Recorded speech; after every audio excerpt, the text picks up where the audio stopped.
So hi everyone, welcome to Electronics Techie. So in this video we are going to discuss the binary to gray code. So how we are going to convert the binary code to gray code. In this we are going to discuss about the Verilog code, how we are going to design, how to convert the binary code and gray code. So before going to know the design code, so first we have to know the theoretical part, how we are going to calculate. So for binary to gray conversion, here I consider the 4-bit example. So 4-bit example I take, you can take any type of example. So first of all I take a binary value like 1000. So for gray code, how you are going to convert means, so first what is the, this is you all know about, this is the LSB bit, this is the MSB bit. So you simply write the MSB bit as same as for the MSB bit for gray code also. So next what you are going to do, you have to XOR the neighbor one or adjacent one. So what you are going to do means, next bit is going to be XOR with this previous one. So 1 XOR 0 is nothing but 1. So 0 XOR 0 is nothing but 0. So again 0 XOR 0 is nothing but 0. So it means it value is like 12 means C. So it is 8 in binary, it will convert it into the gray. So you have to convert like this. So you can write this as a formulas. How you are going to write, if you make it as a B of 3 means MSB bit, B of 2, B of 1 and B of 0. So next how you are going to get gray code means, you have to simply write G of 2, G of 1 and G of 0. So first you have to simply make it as how you get G of 3, simply write the B of 3. How you get G of 2, by XORing B of 3 with B of 3 XOR with B of 2. So how you are getting G of 1? So you are XOR with B of 2 XOR with B of 1. So you have to divide it like this.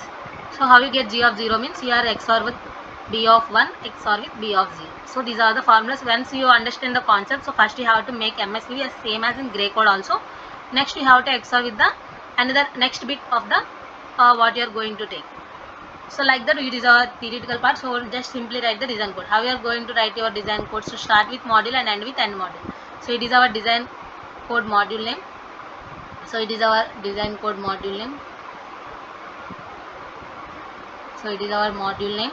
So followed by input. So what is our input? 4-bit binary input. So 3 down to 0 is nothing but 4 bits. So what is 3, 2, 1, 0? So B of 3, B of 2, like that. There is a 4-bit. So again output as a 4-bit. So 3-bit binary, 4-bit binary input and 4-bit gray code output. So now first you are going to do, what you are going to do for getting, you all know about primitives. So in Verilog we have primitives. So inbuilt gates. So you have to name as primitives. So what is the buffer? So you just give the A. So buffer, what A will be going to be sent to the output itself. So not means it will be inversion, but buffer means, so whatever the input you give, it will be the same as the output. So that's why I simply write buffer. So followed by instance name. You can write any name. So no need to write B1 only. So buff B1. So in primitives you all know about that, primitive name followed by any instance name you have to write, and followed by inside the brackets you have to write the output, and followed by inputs. If it is one input, you can write one input. If you have multiple inputs, so you have to follow multiple inputs. So followed by semicolon. So it is our primitive, buff is our primitive name and instance name, followed by output, and B of 3 is our input. So G of 3, how you are getting to G of 3? See here the formula G of 3, how you get? Simply B of 3 is going to pass to the G of 3. So you have to simply write. Next XOR off. So what you are going to get, how you get going to be G of 2? So by XORing B of 3 and B of 2.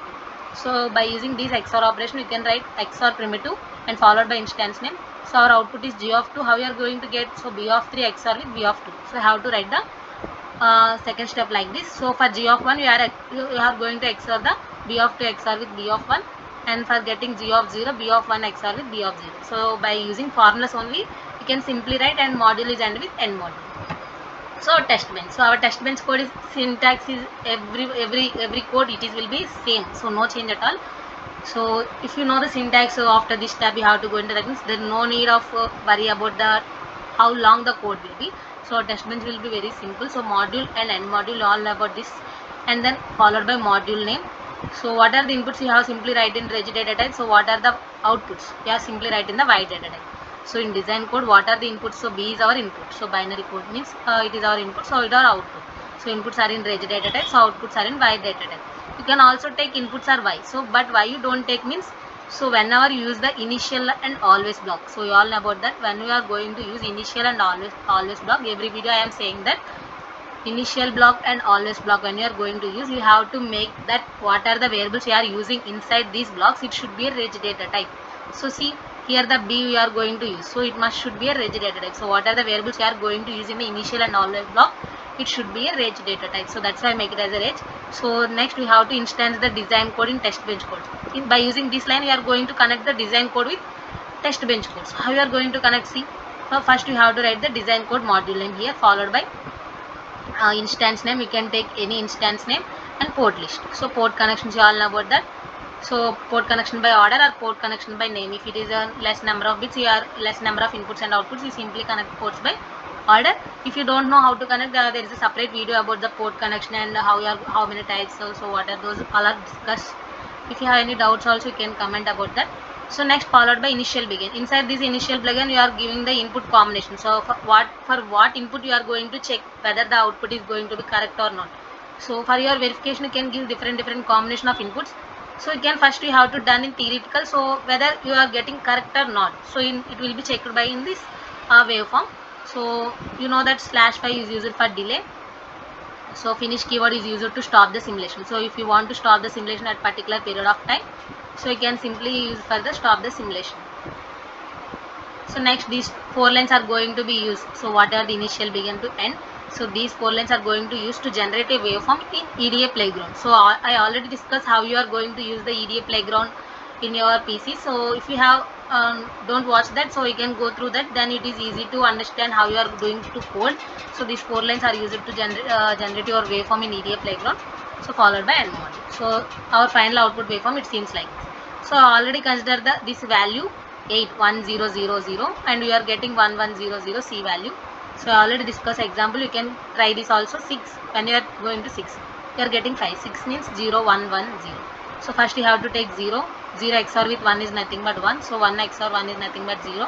1 XOR 0 is nothing but 1. So its value is 5. So we can, whatever the input we take, so our output will be going to be correct. So by that we can say that our design code and test bench code is in proper way. If you have any doubts till now in any line or anything, so you can comment on it. I make separate small shorter video for your better understanding. So thanks for watching and then bye.